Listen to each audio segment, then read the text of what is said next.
Hello everyone and welcome to instant biology by doctor Neela. मैं फिर से आ गया हूं आपके बीच में एक बहुत इंपॉर्टेंट वीडियो के साथ। जैसा कि आपको जानकारी होगी कि हम लोगों ने अपना एक प्लेलिस्ट तैयार करनी शुरू की थी प्लांट एंड एनिमल बायोटेक्नोलॉजी की। बहुत सारे स्टूडेंट्स की रिक्वेस्ट थी कि सर उस प्लेलिस्ट को भी आप आगे बढ़ाइए, तो आज उसी सिलसिले में मैंने एक नया वीडियो बनाने के लिए डिसाइड किया था और आज का वीडियो है बायो ट्रांसफॉर्मेशन के ऊपर। बायो ट्रांसफॉर्मेशन आज के समय में काफी ज्यादा यूजफुल टर्म है और काफी ज्यादा एप्लीकेशन है इसका, इस टर्म का। तो हम एग्जाम्पल्स के साथ साथ भी समझेंगे कि बायो ट्रांसफॉर्मेशन क्या होता है, किस तरीके से किया जाता है, कौन कौन से ऐसे प्लांट्स हैं जो कि बायो ट्रांसफॉर्मेशन में इस्तेमाल किए जाते हैं, इन सब की बात भी करेंगे। तो चलिए बिना देर किए हुए शुरू करते हैं कि बायो ट्रांसफॉर्मेशन की डेफिनेशन क्या होती है। सबसे पहले तो पॉइंट पे ये आते हैं कि आखिर बायो ट्रांसफॉर्मेशन क्या होता है, उसकी डेफिनेशन क्या है। तो देखिए, बायो ट्रांसफॉर्मेशन का मतलब है modification of an exogenous compound. Modification का मतलब होता है, आप बताइए, मॉडिफिकेशन का मतलब हम इसके अंदर चेंज कर दें या परिवर्तन ले आए। तो मॉडिफिकेशन यानी कि चेंज ऑफ एन एक्सोजीनियस का मतलब बाहर से दिया जाने वाला compound, compound that is given from outside. तो एक ऐसा कंपाउंड हमने प्लांट को दिया जो एक्सोजीनियस है, फ्रॉम आउटसाइड, फ्रॉम आउटसाइड, ठीक है। तो modification of an exogenous compound by plant cell. तो बायो ट्रांसफॉर्मेशन में हम किसका इस्तेमाल कर रहे हैं? We are utilizing plant cells का इस्तेमाल कर रहे हैं और अदर बायोलॉजिकल एंटिटीज। तो प्लांट सेल्स तो ठीक है, इसके अलावा भी कई बार दूसरी बायोलॉजिकल एंटिटीज का भी इस्तेमाल किया जाता है, चाहे वो माइक्रोब्स वगैरह भी क्यों ना हो। बस प्रॉपर्टी ये होनी चाहिए कि जो आप एक्सोजीनियस कंपाउंड उस सेल को दे रहे हैं, वो एक्सोजीनियस कंपाउंड को मॉडिफाई करने की कैपेसिटी होनी चाहिए उस सेल के पास। बस इतनी सी बात यहाँ पे हो रही है। तो ये हुआ मॉडिफिकेशन। तो यहाँ पे जो प्लांट सेल्स इस्तेमाल किए जा रहे हैं, यहाँ पे हम पूरा का पूरा प्लांट नहीं इस्तेमाल करते, यहाँ पे हम प्लांट के सेल्स इस्तेमाल करते हैं। बेसिकली सेल्स से मेरा मतलब है कल्चर्ड। जैसे कि आपने देखा होगा कि प्लांट टिश्यू कल्चर वगैरह का आप इस्तेमाल करते हैं, तो वो कल्चर्ड सेल्स को हम इस्तेमाल कर रहे हैं यहाँ पे मॉडिफिकेशन करने के लिए कंपाउंड्स में। इतनी सी बात है। अब आगे बात करते हैं, this is also called as bioconversion. बहुत सारी किताबों में आपको ये बायो कन्वर्जन नाम से भी नजर आ जाएगा। तो बायो ट्रांसफॉर्मेशन कहिए या बायो कन्वर्जन कहिए, बात एक ही है, ठीक। तो अब आगे बढ़ते हैं और डिस्कस करते हैं कि enzymes play a major role. Obvious सी बात है कि जब भी आप किसी चीज को दूसरी चीज में कन्वर्ट करवाना चाहेंगे, सपोज करिए कि आप ए कंपाउंड को बी कंपाउंड में कन्वर्ट करवाना चाह रहे हैं, तो ऑब्वियसली यहाँ पे कोई ना कोई एंजाइम काम करेगा। बायोलॉजिकल रिएक्शंस मेजरली एंजाइम से ही आगे बढ़ पाती हैं, क्योंकि बायोलॉजिकल रिएक्शंस का जो डेल्टा जी होता है वो पॉजिटिव होता है, यानी कि नॉन स्पॉन्टेनियस होंगे। अगर आप खुद ब खुद उनको छोड़ दें होने के लिए, तो या तो वो नॉन स्पॉन्टेनियस होंगे या बहुत बहुत बहुत ज्यादा टाइम लगेगा वो कंप्लीट होने में उनको। तो इसीलिए एंजाइम्स की आवश्यकता मेजरली जितने भी बायोलॉजिकल रिएक्शंस होते हैं लगभग सब में पड़ती ही पड़ती है। तो ये देखते हैं कि यहाँ पे एंजाइम्स की आवश्यकता पड़ती है, एंजाइम्स मेजर रोल प्ले करेंगे और यही जो आपने एक्सोजीनियस कंपाउंड दिया था उसको दूसरे कंपाउंड में चेंज करने में हमारी मदद करेंगे। अब आगे बढ़ते हैं, रिएक्शंस कौन कौन से हो सकते हैं यहाँ पे। देखिए, जब भी आप किसी एक कंपाउंड को दूसरे कंपाउंड में चेंज कर रहे हैं, तो आप बहुत बार क्या कर सकते हैं, एस्टरिफिकेशन रिएक्शन कर सकते हैं, ऑक्सीडेशन, रिडक्शन, हाइड्रोक्सिलेशन, ग्लाइकोसिलेशन, ये सारे के सारे रिएक्शंस जो हैं वो आप करते हैं for converting one compound to the other compound. अब सबको पता ही है, एस्टरिफिकेशन मतलब आपने एस्टर ग्रुप क्रिएट किया, उसके बाद ऑक्सीडेशन मतलब ऑक्सीजन के साथ उसको इंटरैक्ट करवाया, रिडक्शन मतलब उसमें से आपने उसके साथ हाइड्रोजन को रिएक्ट करवाया या ऑक्सीजन को रिमूव करवा दिया, हाइड्रोक्सिलेशन मतलब OH ग्रुप उसमें ऐड करवा दिया। तो इस तरीके की कुछ बातें जो हैं वो यहाँ बायो ट्रांसफॉर्मेशन में हमको देखने को मिलती है। ये रिएक्शंस जो हैं वो हमें देखने को मिलते हैं in case of bio transformation. खैर, इतनी बात तो समझ में आई और अब बढ़ते हैं आगे अगली स्लाइड की तरफ। तो ये एक AI जनरेटेड इमेज है जिसमें मैं ये दिखाने की कोशिश कर रहा हूं कि कितने सारे रिएक्शंस, देखिए, एक कंपाउंड जो है वो दूसरे कंपाउंड में कन्वर्ट होते हुए आपको यहाँ पे नजर आ रहा है। अलग अलग फेजेस हैं और अलग अलग फेजेस में कुछ कंपाउंड, जैसे कि यहाँ पे आपको स्ट्रक्चर दिख रहा है, ये दूसरे में कन्वर्ट हो रही है, ये किसी और में कन्वर्ट हो रहा है, किसी और में कन्वर्ट हो रहा है। तो ये एक एआई जनरेटेड इमेज है, इसमें बस ये दिखाने की कोशिश की जा रही है कि पूरी लिस्ट है एक कंपाउंड से दूसरे कंपाउंड में कन्वर्ट करने के लिए। तो ये एक बेसिक हमारा बायो ट्रांसफॉर्मेशन का एक बेसिकली मैंने एक आपको एक ब्रॉडर व्यू यहाँ पे देने की कोशिश की। अब आगे बढ़ते हैं और डिस्कस करते हैं कि बायो ट्रांसफॉर्मेशन जब इतनी बढ़िया चीज है ही तो इसका उतना नाम क्यों नहीं है, क्यों लोग बायो ट्रांसफॉर्मेशन इतना ज्यादा नहीं करते हैं, या हम लोगों को बायो ट्रांसफॉर्मेशन के बारे में इतनी जानकारी क्यों नहीं है। तो देखिए, बायो ट्रांसफॉर्मेशन है तो बहुत लाजवाब चीज, लेकिन उसके कुछ जिसको हम कह सकते हैं ना कि कुछ उससे प्रॉब्लम्स एसोसिएटेड है। क्या प्रॉब्लम्स एसोसिएटेड है? सबसे पहली बात अगर हम देखें तो यहाँ पे low rates of the process, that means bio transformation के होने का जो स्पीड है वो बहुत कम है, बहुत ही स्लो स्पीड से बायो ट्रांसफॉर्मेशन होता है, तो लो रेट्स ऑफ द प्रोसेस। दूसरी चीज, कॉमर्शियल एक्सप्लॉयटेशन इसका लिमिटेड है। तो बेसिकली ये पॉइंट से ही ये पॉइंट जुड़ा हुआ है। जब भी कोई प्रोसेस में बड़ी कंपनियां आती हैं, कॉमर्शियली उसका वैल्यू बढ़ता है, तो ही वो ज्यादा पॉपुलर होता है अमंग्स मासेस, क्योंकि यहाँ पे जो प्रोसेस की स्पीड है वो काफी ज्यादा कम है, इसीलिए कॉमर्शियल एप्लीकेशंस उसका इतने ज्यादा हो नहीं पाए। तो इसीलिए शायद इसलिए इतना ज्यादा अभी पॉपुलर नहीं है। पॉपुलर तो मैं क्या कहूं, पॉपुलर तो ऑफ कोर्स है, लेकिन इतना ज्यादा यूज नहीं हो पा रहा है। नेक्स्ट आते हैं, स्टिल ऑफ हाई इंटरेस्ट। तो अगर इतनी प्रॉब्लम्स हैं, ये मेजर प्रॉब्लम्स एसोसिएटेड है बायो ट्रांसफॉर्मेशन के साथ, तो फिर आखिर ऐसा क्यों है कि बायो ट्रांसफॉर्मेशन पे लोग अभी भी इंटरेस्टेड हैं? तो स्टिल ऑफ हाई इंटरेस्ट अभी भी ये इंटरेस्टिंग है, because the product that is generated, जो यहां से प्रोडक्ट बनेगा, मैंने आपको बताया था ना, मान लीजिए कि एक ए कंपाउंड है, इसको आपने बी कंपाउंड में क्रिएट किया और इस प्रोसेस को हम लोग बायो ट्रांसफॉर्मेशन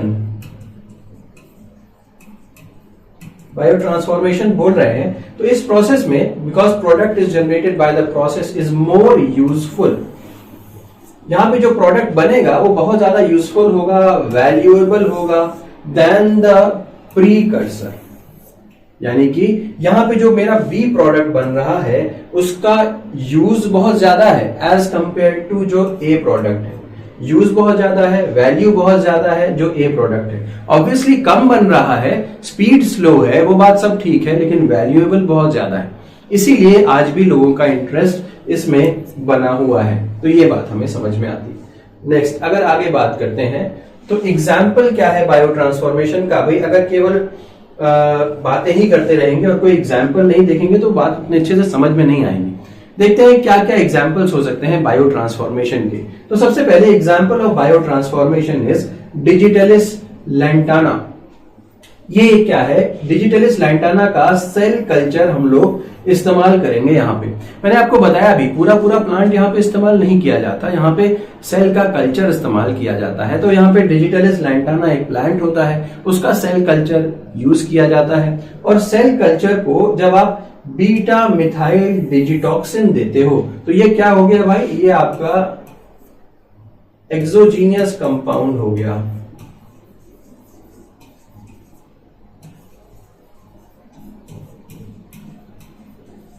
ठीक है, तो बीटा मिथाइल डिजिटॉक्सिन जब आपने दिया तो ये डिजिटलिस लैंटाना के सेल्स क्या करेंगे? मैंने आपको अभी पहली ही स्लाइड में बताया था कि बहुत सारे रिएक्शंस हो सकते हैं, जैसे कि एस्टरिफिकेशन, हाइड्रोक्सिलेशन, रिडक्शन, ग्लाइकोसाइलेशन, बहुत सारे प्रोसेसेस हो सकते हैं। तो यहां पे क्या होता है? Hydroxylation of C12, carbon number 12 जो होगा बीटा मिथाइल डिजिटॉक्सिन का कार्बन नंबर 12 होगा, वो कन्वर्ट हो जाएगा। इसमें इसका हाइड्रोक्सिलेशन कर दिया था, यानी कि कार्बन नंबर 12 पे OH ग्रुप आप अटैच कर दोगे, जिसकी वजह से अब इसका नाम बदल दीजिए और नाम हो गया बीटा मिथाइल डिजॉक्सिन। डिजिटॉक्सिन के बजाय तो डिजिटॉक्सिन यहाँ पे था, बीटा मिथाइल डिजिटॉक्सिन था, अब ये बन जाएगा बीटा मिथाइल डिजॉक्सिन। और ये बहुत ज्यादा वैल्यूएबल कंपाउंड होता है, इसीलिए इसका इतना ज्यादा इस्तेमाल देखने को मिलता है। तो यहां तक की बात आपको समझ में आई होगी। एक एग्जांपल मैंने दिया, एक और एग्जांपल भी लेते हैं, दिक्कत क्या है, एक और एग्जांपल समझते हैं।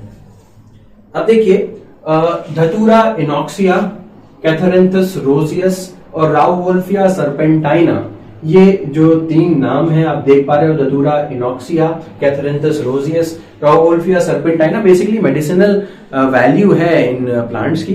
तो अगर आप इसको देखें तो ये बायो ट्रांसफॉर्मेशन करता है बीटा डी ग्लूकोसाइड का, beta D glucoside into arbutin. नाम देखिए, आर्ब्यूटिन नाम पूछा गया है, आर्ब्यूटिन के बारे में आया हुआ है एग्जाम में।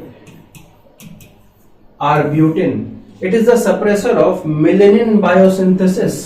तो आर्ब्यूटिन क्या करता है भाई? आर्ब्यूटिन एक ऐसा कंपाउंड है जो आपके स्किन में जो मेलेनिन है उसको कम कर देता है। तो आपने देखा ही होगा कि हमारे देश में गोरे होने पे बहुत ज्यादा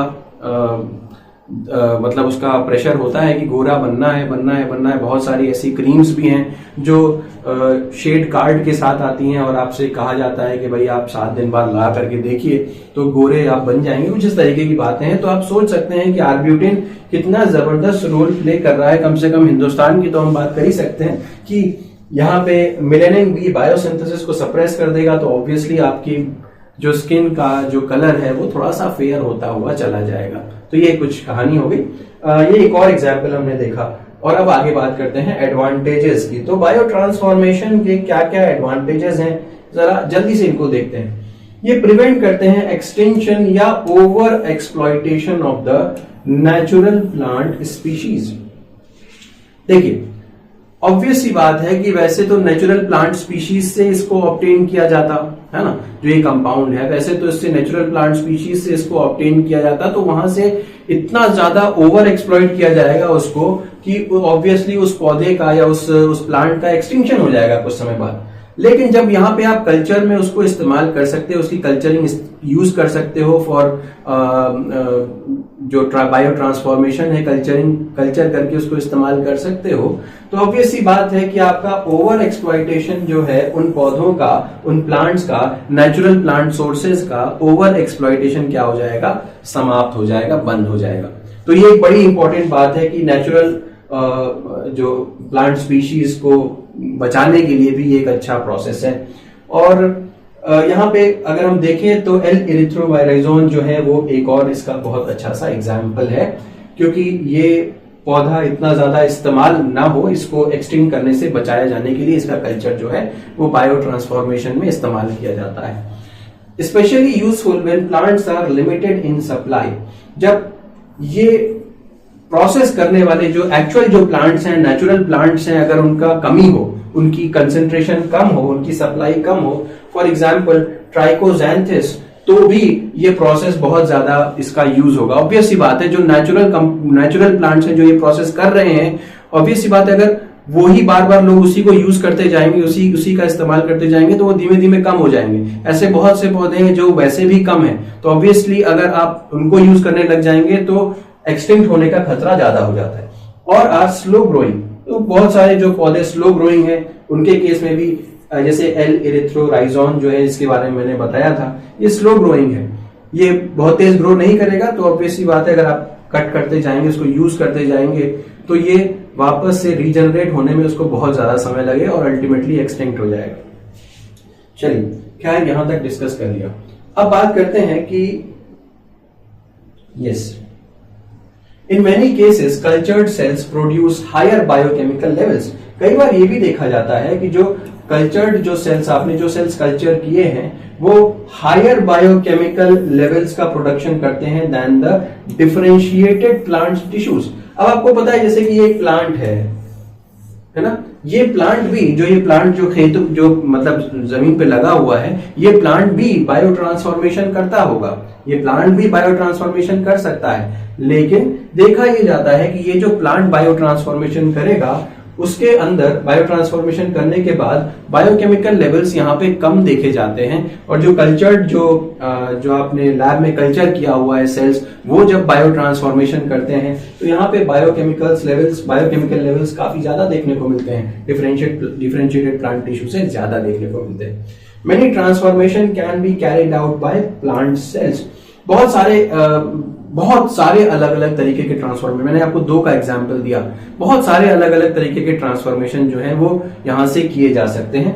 simple filtration can be use to separate the cells and the medium. सबसे बढ़िया यही बात है भाई, आप जब बायो ट्रांसफॉर्मेशन का प्रोसेस करवाने जा रहे हो तो क्या एक तरीके का एक फर्मेंटेशन वगैरह, फर्मेंटर एक आप बायो जिसको हम कह सकते हैं कि बायो रिएक्टर आप एक यूज करोगे, बायो रिएक्टर में उसको मीडिया वगैरह दोगे, वहां पे प्लांट सेल्स को ग्रो करवाया जाएगा और प्लांट सेल्स जो है वो बायो ट्रांसफॉर्मेशन करवाएंगे।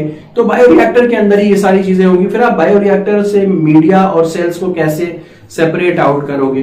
तो ऑब्वियस सी बात है, यहाँ पे बहुत ज्यादा मशक्कत नहीं करने की जरूरत है, सिर्फ और सिर्फ एक फिल्ट्रेशन के प्रोसेस से आप ये काम कर सकते हैं, बहुत आसानी से ये हो सकता है। चलिए तो नेक्स्ट आगे बढ़ते हैं और अगली स्लाइड के ऊपर चलते हैं और देखते हैं लिमिटेशंस क्या है बायो ट्रांसफॉर्मेशन के। What are the limitations? High production rates. तो जैसा कि मैंने आपको बताया कि प्रोडक्टिविटी उतनी ज्यादा नहीं है, यील्ड उतनी ज्यादा नहीं है, तो प्रोडक्टिविटी की कमी है। Next, information of the biosynthetic pathway is required. तो अगर आप इस तरीके की कोई बायो ट्रांसफॉर्मेशन करना चाहते हैं तो पहले से आपको इसकी जानकारी होनी चाहिए, इसकी नॉलेज होनी चाहिए। तो information of the biosynthetic pathway, कौन सी एक्सोजीनियस चीज देने से आपका पाथवे कौन सा रन करेगा और क्या प्रोडक्ट मिलेगा, इस चीज की जानकारी आपको पहले से होनी चाहिए। तो ये भी एक लिमिटेशन है। हाई प्रोडक्शन हम मेंटेन नहीं कर पाते, यहाँ पे ये लिमिटेशन है और ये दूसरी एक लिमिटेशन है। ठीक, तो उम्मीद है कि ये पूरा का पूरा आइडिया आपको लग गया होगा कि बायो ट्रांसफॉर्मेशन क्या होता है, इसके limitations, advantages, examples, principle, definition, सारी चीजें क्लियर हो गई। तो अगर ये वीडियो पसंद आया हो तो इसे जरूर लाइक करिएगा, चैनल को सब्सक्राइब करना ना भूलिएगा, बेल आइकन को जरूर प्रेस करिएगा और अपने फ्रेंड्स के साथ जरूर शेयर करिएगा। Thank you so much, have a good day.